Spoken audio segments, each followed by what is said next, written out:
welcome back to Liz Sews and day 3 of the Cindy long line bra tutorial. Today we're going to be putting the underarm elastic as well as the band elastic and the underwire channeling. Let's get started. So welcome back to Liz Sews and our Cindy bra sew along. So the first step today is we're going to start using some of those notions.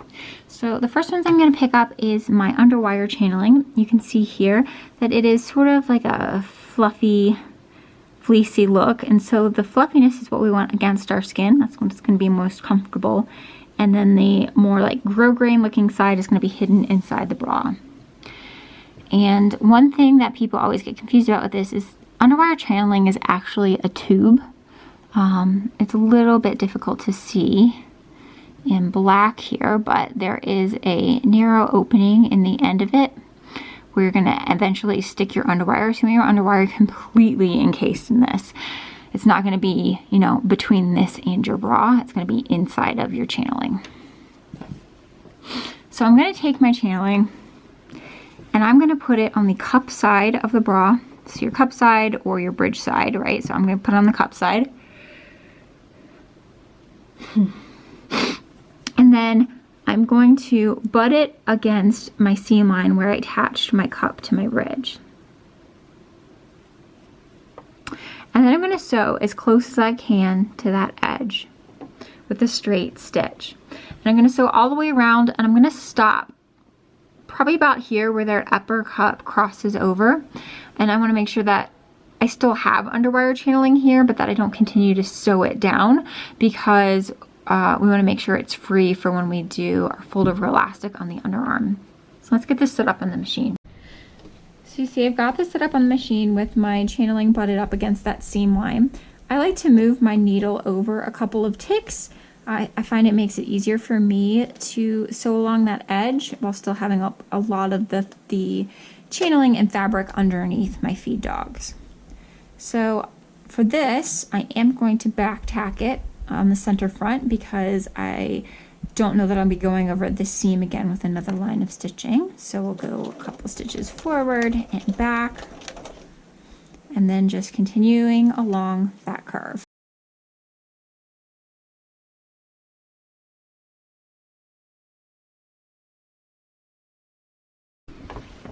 So once I have the underwire channeling attached to that seam allowance, I am going to want to finish it off at this very center front, so these two top edges here.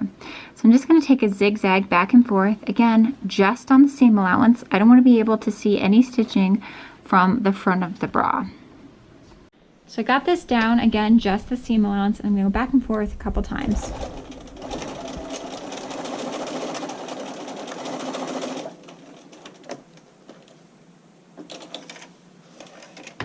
I know black on black is a little bit difficult to see, but hopefully you can see that I have just closed off the edges of those underwire channelings and there's nothing showing from the front of the bra. So now we're going to go ahead and use our bottom band elastic. So the bottom band elastic is going to have a picot edge. So an edge that's either sawtooth or in this case scalloped. And what I want to do is get the bra facing the right side up. So the side that you want to show out to the world. And I'm going to take my elastic. It has one side that's sort of smoother and then one side that is a little bit fuzzier. We want the fuzzier side against our body. So with the bra facing the right side up, we also want the fuzzy side facing up of the elastic, and then I want to match my straight edge of the elastic to the straight edge of the bra.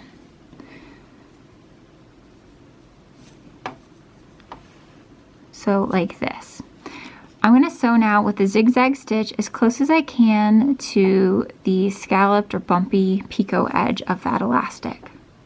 So you can see how I have my bra set up, bra right side facing out. I have the fluffy side of my elastic facing out, and then I have the two straight edges aligned.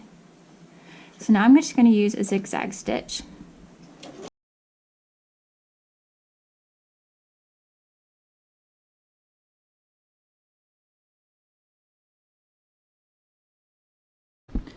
So here's what it should look like once you sew that elastic on with your zigzag stitch. So now what we're going to do is come around to the inside of the bra. If you're making a bra that's really sheer, I would suggest trimming down all of this excess, but in my case, I don't think you're going to be able to see it from the outside, so I'm just going to leave it in there. So now that we're looking at the inside of the bra, we want to fold this elastic into the inside of the bra as well. And you want to make sure to keep it sort of taut. Keep the fabric sort of taut when you're sewing, because you just want to see those little peaks of the elastic sticking out. So once you fold it around to the inside, I'm going to sew it again, but this time as close as I can to the straight edge. You can use a zigzag stitch for this, but I'm going to be using a 3-step zigzag, which is not necessarily available on every machine, but certainly a regular zigzag stitch works fine as well. So I'm going to switch over to my 3-step zigzag, and for mine I want to bring it down to 4 millimeters in width, and then the length I try to extend probably like a half a millimeter in length. So I've aligned the straight edge of my elastic with that 1/8 inch on my presser foot, and I'm gonna just sew that down.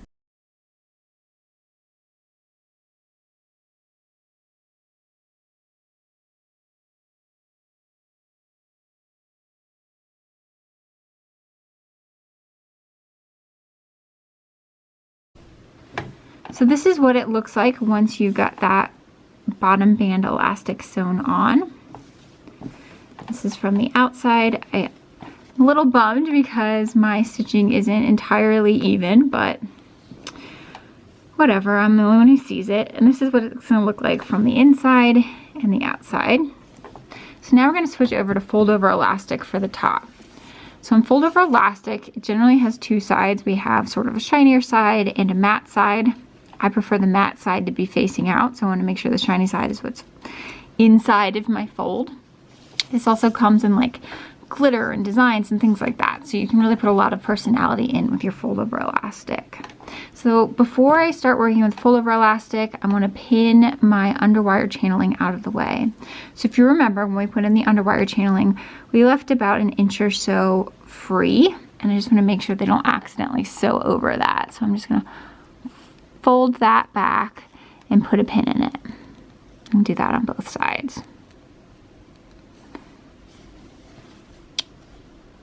So now we want to get our fold over elastic, and I'm going to baste this in. So all along the upper edge of that power mesh, as well as this cup, and then down through the center front, we are going to baste in our fold over elastic. So because I want the matte side to be facing out, I set the bra with my right side facing up, and I put the shiny side facing up, and I'm just going to baste this in. And I'm going to baste it with the edge of the bra sort of resting against that center fold line on the fold over elastic. So I'm going to use a really, really long straight stitch to baste this in. And I'm going to go all the way up here, across the neckline, and then back down on the other side.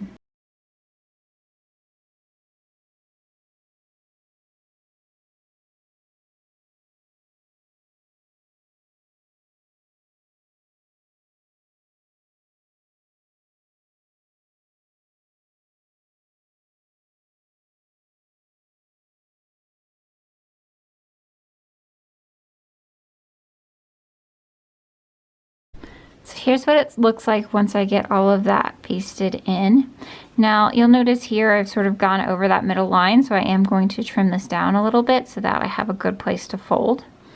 I've done a little bit of tension on the elastic on the underarms and on the cup pieces just to help that curve a little bit easier.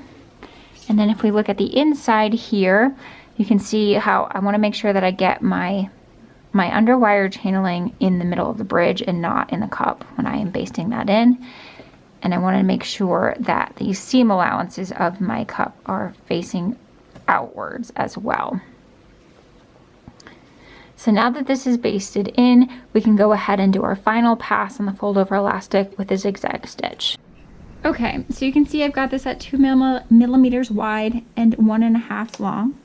And then I just fold that under with my fingers, and then I'm going to continue and sew a zigzag stitch, and I will press this down with my fingers as I move.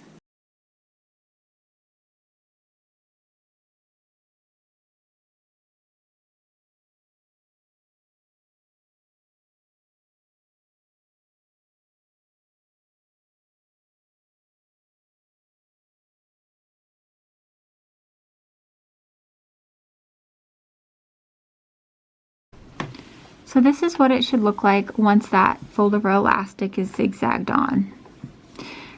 You will need, however, to go back in and remove these basting stitches. It can be a little tedious, but I do think it's worth doing. Otherwise, you will get some sort of popping sounds as you wear this bra, and it's not that anything important is breaking, it's that the straight stitch is breaking because it can't stretch. So you do want to go back in and remove all of those basting stitches. So our last step for today is going to be sewing down these underwire channelings. So I'm going to do it in 2 passes. The first I'm going to do from the inside, and I'm going to sew as close as I can to this outer edge. And then I'm going to flip the bra around to the outside and sew about like 1/8 of an inch from where the cup attaches to the bridge. So I've got my machine on a straight stitch. I'm going to make sure it's not a basting stitch anymore.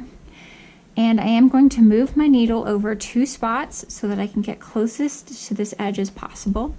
And I'm just going to sew with a straight line.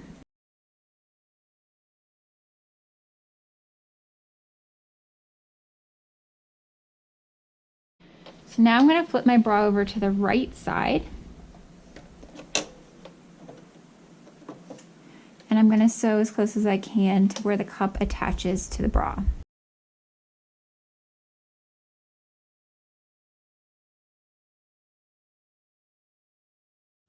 So now your bra should look something like this.